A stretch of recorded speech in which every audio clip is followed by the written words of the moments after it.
vou estar mostrando agora, né, como que o fornecedor pode fazer consultas, né, do sistema, certo? Eu posso fazer consulta de categorias, certo? Aqui tem a parte de filtro, né? No caso aqui, categoria só busca por nome, né?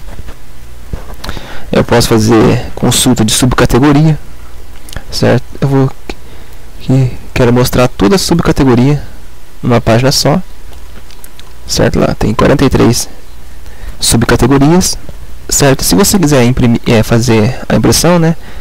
Vamos primeiro aqui dar um print view. Ele já me traz todas as subcategorias, né? Só que sem o cabeçalho, né? Sem a parte de filtro, né? E sem cor também, certo? Uma formatação bem simples para impressão, né? Própria para impressão, certo? Pode estar também consultando clientes, certo? Vou buscar aqui todos os clientes, né? Do sistema. Você pode fazer uma consulta clientes por cidade e mandar imprimir, certo? Todos os clientes que o sistema possui. Dá um print view, ela já mostra todos, certo? Bem simples, né? Só que bem funcional, né?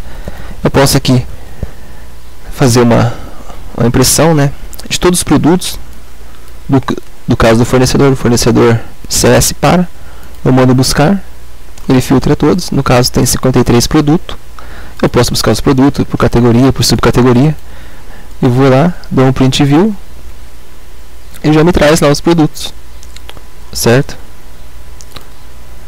Entre outros, né? Eu posso aqui estar consultando por orçamentos, certo? Eu posso aqui consultar, né, por situação, né, por data, né, dos orçamentos, né?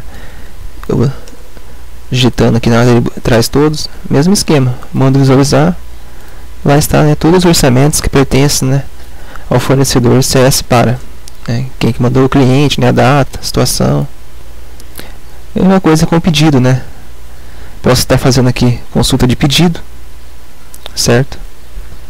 Filtrar aqui os pedidos, né, por cliente, né, por data de emissão, por descrição, certo? E mandar, dar um print view, né, visualizar.